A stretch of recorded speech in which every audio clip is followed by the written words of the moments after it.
Hi, welcome to Victoria's Stars. I am your hostess, Victoria Schneps. Now, you know that Brooklyn is a unique borough, inhabited by the best of the best in people, places, and happenings. And we're going to be bringing those people right into your home who make this borough the greatest. So sit back and enjoy, because today we have with us the fabulous, the one and only Marty Markowitz, our esteemed and beloved Borough President, and the wonderful Jami Markowitz, who makes his life possible. I mean, let's give credit where credit is due. Without a doubt, right, both possible and impossible. Well, that's right? a true, honest wife and an honest relationship. Now, you know, you stayed a bachelor for how long? Well, I married, I was a few months shy of 55 years of age. There you go. So, you know, this had to be somebody special. You know, in the chemistry that made it possible. What was it that happened that, you know, oh my God, I think I can get married. I think I can meet somebody. I think I can go out with somebody. Actually, it happened not exactly that way. I met her at the beach at Kingsborough College Beach, and I was giving out leaflets there on the beach. And now, you were state senator then, right? I was state senator, inviting folks at that end of Brooklyn to enjoy our summer concerts, which are held in Coney Island for many, many years. And the beach, Kingsborough Beach, was either young moms and dads with their kids, little kids, or it was, let's say, matura, which means a 65-plus crowd. And there one day... But not crowded. Not crowded. Not a crowded beach. And there one day was a woman, obviously, between the elderly years and the youth years, somewhere in between. And I went by there, and she was on her stomach reading her magazines, and I looked at her face and walked around, and she'll tell me that I didn't leave her alone, but the truth is that when I had a chance to speak with her, and as she was leaving the beach, I never even got her name that first day, which would have been July 3rd of 1999, and I was hoping, and I told my friends on July 4th that I met a woman that I believe I just felt something immediately. Seriously, I know it sounds crazy. I don't know if it's such a thing as love at first sight, but I think I think this came pretty close to it, except for one small problem. I didn't know her name, nor did I have her telephone number. All right. But give it to Marty. But so that I was unhappy. But I said to myself, you know what? July 4th, I didn't go to the beach. It was a hot spell, a heat wave. So July 5th, I went back hoping she'd be there, and bingo, there she was. So, Jami, what about for you? I mean, this is a man who's going around. Were you in a shirt and tie? I was in a T-shirt. T-shirt and shorts. Okay. Mm-hmm. So I was on the beach. He came over, he made a little small talk. He said his name was Marty Markowitz. I said, I've never heard of you. He gave me his card. Now, I'm an artist. I wasn't really into politics. I went back to my parents' house, and I got to tell you, my mother... Well, I'll find it. But she wrote on a yellow piece of paper, Marty Markowitz, with a question mark, because she had to look into who this person was. Now, he was not their state senator. So I thought, he's making up a story. He's probably not even a senator. This is probably a fake business card. But what did your mommy do? What did she find out? Well, no, she found out, well, you weren't their senator. No, I was not their state senator. But someone she knew had heard of you. So... Thank goodness. And I hope they had a good word. So anyway, this is just July 3rd. Right, so July 5th, it was about 103 degrees. I went back to the beach. He was there, and he drove me home. And, of course, my parents were waiting in front of the house to see this person. With their drinks in hand. Oh, they were waiting.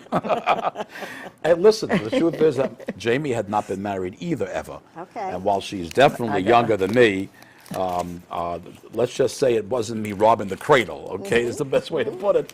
So I think they were thrilled with the fact that she was bringing home a Marty Markowitz, I think, because I don't know what came before me, I'll never know. But whatever the case was, we decided whatever was before doesn't exist. Right. And anyway, so from that point on, it was only 3 weeks later we were engaged. Wow, that was lightning struck. What was I waiting for? Yeah, it's right. Well, it was only 55 years, and I'm not going to ask you, Jami, because it doesn't matter how many years. What was I But waiting I bet for? your parents, you know, it's interesting how, you know, I don't know if it's as true today, but our parents' opinion was very important to us, right? My mother was afraid to say anything because I think she felt if she said, "Oh, we like him," that would be it. Oh, well, you one of those. So it was killing her. Yeah. But you really took the bull by the horn, and it just, it just seems to work very well. There's no question. By the second date, I was implying marriage, and by the third time I asked, and you said yes. On the fourth one. Right, the fourth. Well, let's get this right. Okay, we got to get the true. record right. That's true. Because, there's things that happen like this. It just, it always, I'm in awe of what this can, after all those years that you just You're right. clicked. You're right. And, then I hear you adopted Right. somebody. Yeah, well, yes, indeed. Jamie's parents unfortunately died 3 weeks apart from each other. Oh, my. And 9 years ago. 9 years ago. Yeah. and they bought a bird, a talking bird. I guess My Jamie's father's father, dream, right, was to have a talking bird. parrot. And I have to remind you that African gray parrots live a long life. If they're in good health, it's not like a cat or a dog. These birds can live 40, 50 years easily. And he was already in his 70s when he purchased that. My father, not the bird.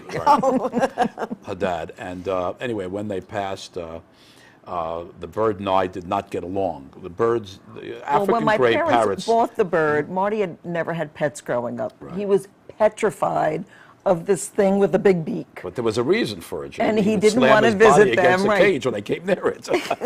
So he You would didn't like the competition.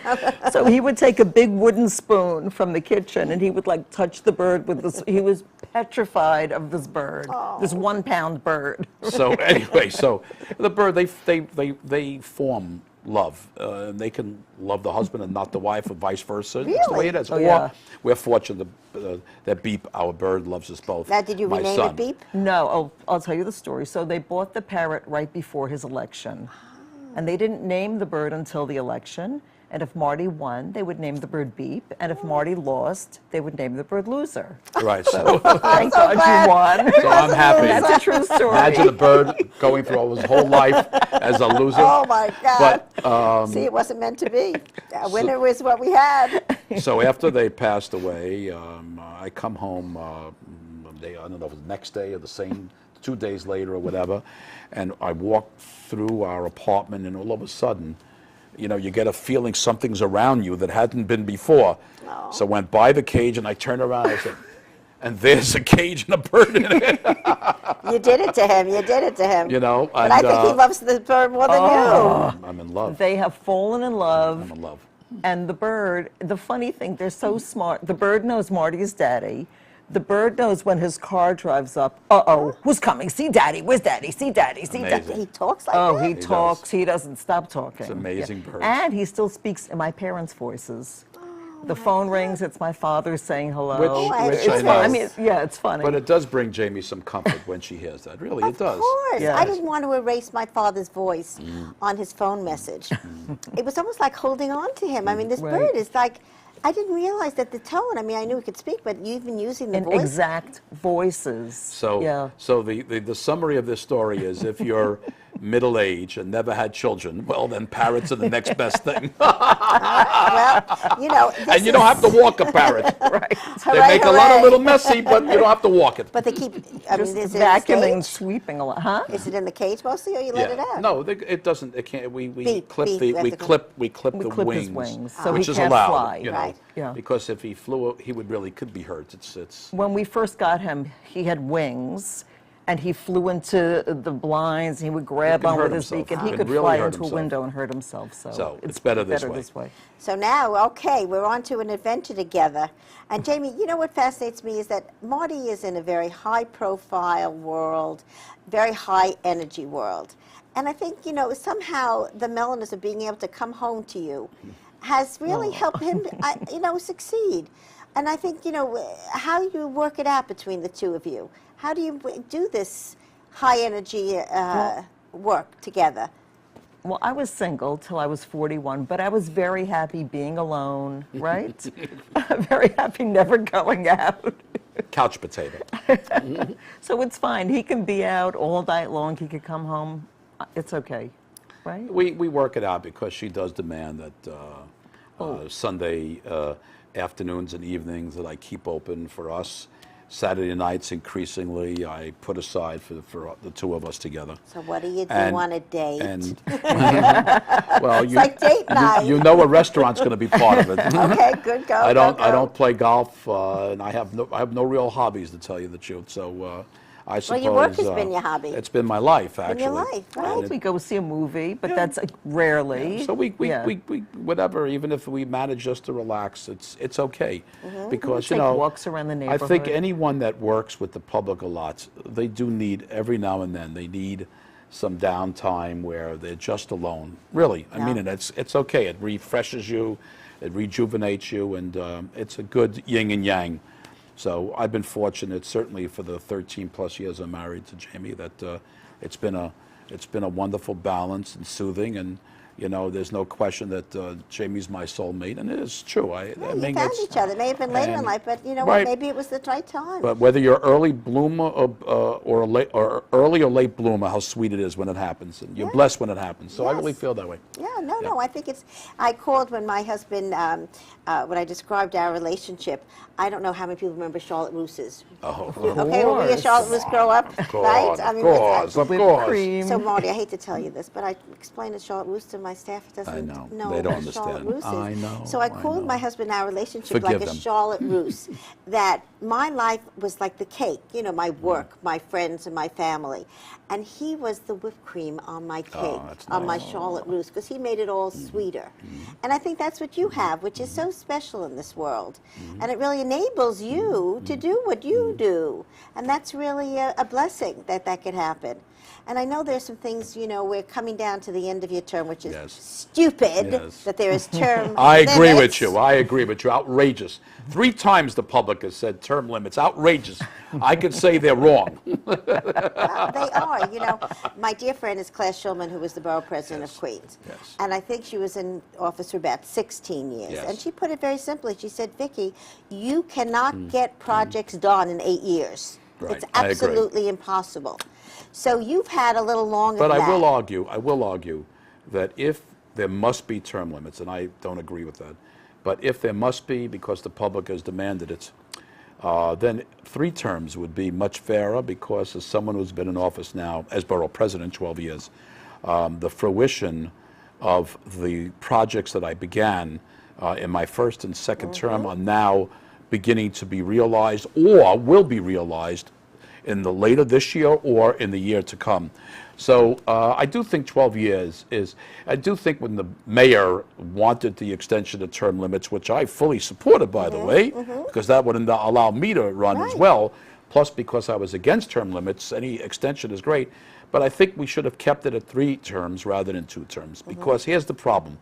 Anyone running for any position, whether it's city council, public advocate, borough president, or mayor, but especially anything beyond mayor, that be other than positions of mayor, the first term, they're working left and right to make sure they're reelected for a second term. The second term, they're gone.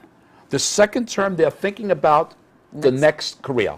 So therefore, the second term gets really short-shrift, because if they're in a district, they're thinking about a bigger district. If they're in a borough, they're thinking about other boroughs. So they're already thinking, and the folks that you have been elected to serve will place second to your ambition, because you know you're on an accelerated timeline. I think this is a terrible mistake. That's my opinion. We'll see what the future brings. Well, when he got the mayor, got the 3rd term, Right. was that just a temporary thing, or was that a permanent? No, it wasn't a situation? permanent thing. It was the city council enacted a change for only for 1 additional term, but they could have put it on the ballot and the mayor did not. Where, okay, voters, you get a choice between 2 terms or 3 terms, or just put on that we will now codify the regulations, and it'll be 3 terms maximum for the future. But they didn't do Okay. that. They reverted Yeah. to 2 terms, and that's a mistake. Well, you know, you have a tremendous legacy that you're writing, and I'd love you to write a column for our Home Reporter and Brooklyn Spectator about why it should be 3 terms. You know, there should be an op-ed piece about that. But let's talk a little about your legacy, because you certainly are leaving a legacy. I love the story when I had asked you the question, how did you withstand the pressure when everybody was marching and picketing and yelling and screaming at you about the Barclays Center? How did you withstand the pressure? How did you make that happen and stand firm? Well, first off, it was my idea to bring a national basketball team to Brooklyn and to build an arena. And I worked very hard to nudge and push Bruce Ratner. Now, wait a second. I heard whispers, and you can verify or not, that there were 6 o'clock in the morning calls, 7 o'clock in the morning calls. There Day in and day whenever, out. whenever I can reach him. Okay. And I am sure, Is he an Bruce, early bird? I am sure that he avoided my calls because he had whatever the Yeah. ID number that you could see who's calling. But after badgering him, he finally said, okay, enough. Let me look into it. Let me at least look into it. And that began the process. And he wasn't a sports fan. No, he wasn't a sportsman. Yeah. By the way, neither am I. My But- interest is seeing Brooklyn, Jersey written across for the rest of America. That's my interest and the attention Brooklyn gets. And music, family, religion, and sports bring people together like nothing else. Right. And that's why blame it, check it off to the fact that I grew up in the Dodger era, Brooklyn Dodger era, and I knew what the Brooklyn Dodgers meant to the spirit of Brooklyn. And in the same way, in the years to come, the Brooklyn Nets will represent that spirit but updated for the 21st century. It's different than it was then. It's different because today we have so many more sports to follow as opposed to back in the day where it was really just baseball. Football was barely that great in popularity. Basketball was really just college, not really followed by the majority, but baseball was supreme. Today, we have everything, so, and there's a lot of other things competing for time of everyone. It's different than those. But there's no question that I never expected the kind of hate that I experienced, the worst emails and letters and threats that I received from hundreds of residents, and protests by thousands. There's no question about it. And by the way, I understand where one can disagree, but for too many, they cannot tolerate someone disagreeing with them because they believe that their viewpoints are godly driven by Mohammed, Moses, and Jesus. They believe that their word, they are speaking for the Lord. That's how zealotry it became. And then it became fashionable for some of the stars in the movies or whatever to become part of this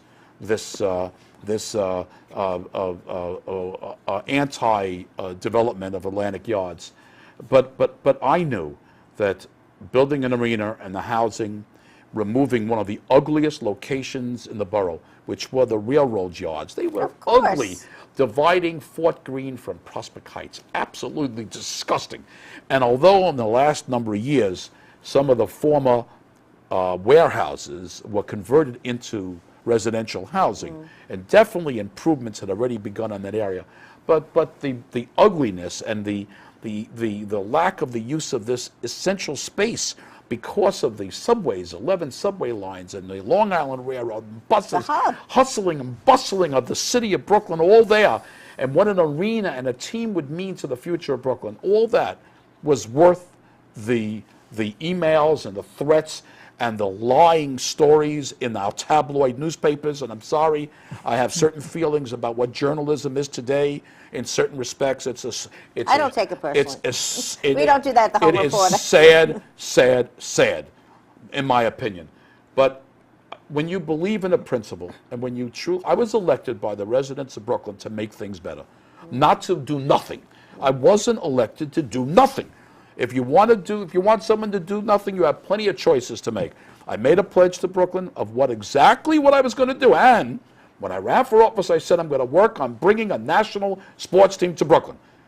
Okay, I didn't tell them here or there. I didn't know it myself. Right. But the truth is, I did say that, and I kept my word, and I'm happy that I was able to keep my word. Now you're like the genius. Well, Right? whether I was a genius or not, but to me, and Jami knows this, when we go to Barclays Center, and we walk in, and sometimes I see folks there that wrote me the miserable letters.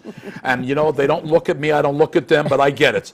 You know what? They're buying their tickets, they're going in there. And then there are others who don't go in. Oh, I'll never go in. I'll never. I say, okay, no problem. Hey, don't. I think it's okay. We'll be all right. We'll survive. We'll be all right. So the truth of the matter is about 2,000 jobs have been created, both full and part-time.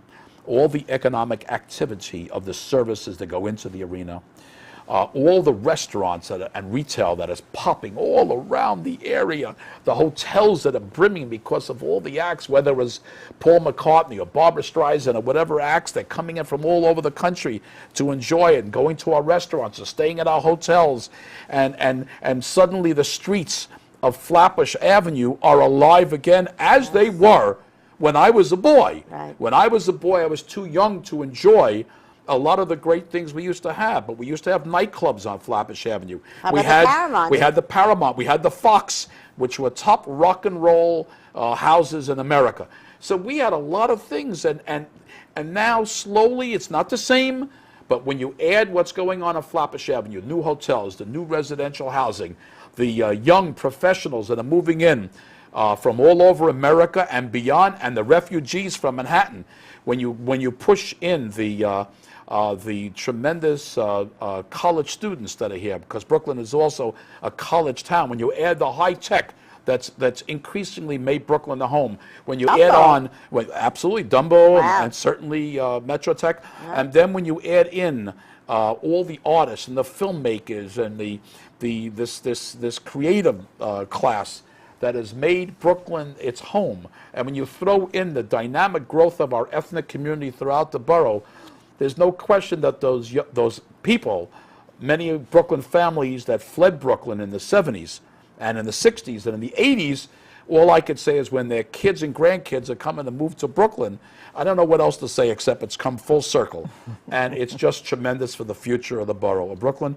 I've done my job. That's how I feel. So I withstood the pressure because I started this train rolling, and because I believed that it would benefit the borough and it would benefit New York City, and it has already. It has already.